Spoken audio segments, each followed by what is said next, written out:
So welcome. Here in this YouTube video I'm going to be just talking about tonight's drams that I'm going to be pouring at the Pig and Butcher, along with Away from the Ordinary, and probably at the moment probably just reflections on last night as well. I should have done a wee video of the bottles of last night so people could have logged in and seen what they had and maybe why I picked them. So apologies for that, but certainly online I've done the list. And if you were there last night at Dirty Dick's, it was a really great night when we had 6 whiskies. Then we had some small samples afterwards where I took them back in time, and also some people had brought along whiskies of their own and a couple of old blends and samples. So we had a really good time, and a lot of newbies to whiskey who were really interested in the spirit, and I really had a wide taste of the whiskies themselves. And then we really think we nailed it, and they left infused and full of great memories and experiences, but also, excited about, the possibilities. So you don't need to spend a fortune to enjoy whiskey. You've just got to know where to look and find things that match your palate. So this is tonight's tasting at the Pig and Butcher. So we have 6 whiskies again. This will be in their private functions.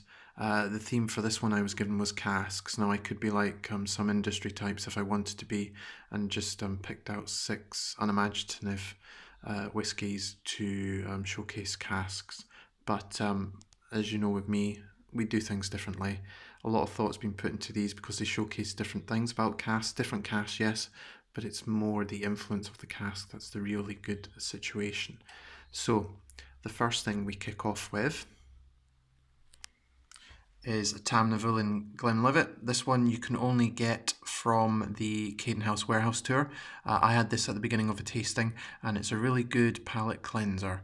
But what also it is, it shows you in an active cask after 11 years, and more of the distillery character. So I think it's a really, really good opener. Gets people engaged, gets them thinking.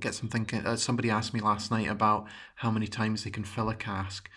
This one, I would say, is certainly either a very inactive, defunct cask, or could be possibly third fill perhaps. Then we move on to the Drambuie bottling. Only 90 bottles of this. This one allows us to talk about a split cask, because I know Morrison Mackay bottled the remainder of the cask, but it also allows us to talk about charring of a cask, because when this spirit went back into the cask, that cask had been recharred. So we're moving from an inactive cask to a charred cask, which is a trick. Then we have one of the ones I know a lot of people are looking forward to, which is the Jacob's Dram Langetung from Switzerland. So this is very rare now. Some did come online again recently, but sold out pretty promptly. It's one that everybody's been enthusing about. It's a 50 cl. Thankfully, the tasting room we're in tonight is perfect for that size. But you're looking, there's the details.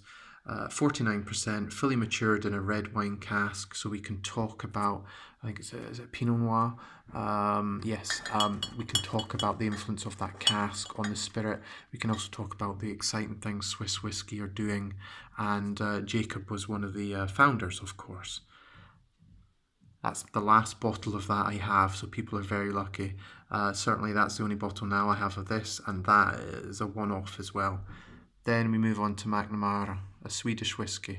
This one we can get a lot of details online about. This one is really interesting because it uses an Italian red wine cask. We can talk about the maturation circumstances here, because they're using a mine to mature some of these whiskies. But you can see here, in combination with this as a red wine Italian, I think it's very rich and pungent, so that gives us a twist. And this one's limited, selling out in places already. So again, that's the only one I have of that. So really looking forward to that. That one we've never reviewed on malt, so I should really do that soon. Then we have an interesting aspect. I should say on the McNamara, there's a huge variety of casks used in its makeup, which fits in with the theme so far. And we can talk about the sort of special size of casks they use, and the influence and the way their blender puts things together. Next, Real surprised. My last bottle of the Cooley, which I know some people have been looking for, although it says distilled in Ireland, it's Cooley.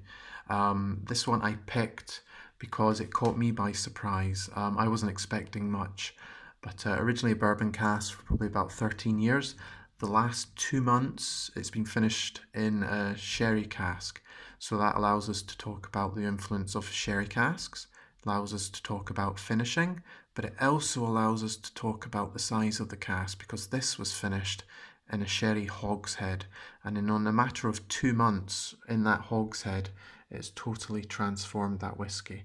And the end result is a change in texture, a change in feel, an absolute surprising whiskey from Cooley. Although this is bottled exclusively for the Whiskey Barrel, and there were just 180 bottles of that. They're gone when word hit the street how good this was.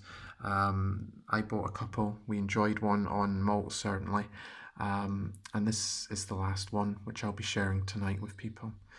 People say, "Why are you crazy? You're opening these whiskies. You could sit on them, sell them for more." Yes, I probably could in some cases, but to me, it's one of the benefits of last night was about sharing, and that was the most important thing to me.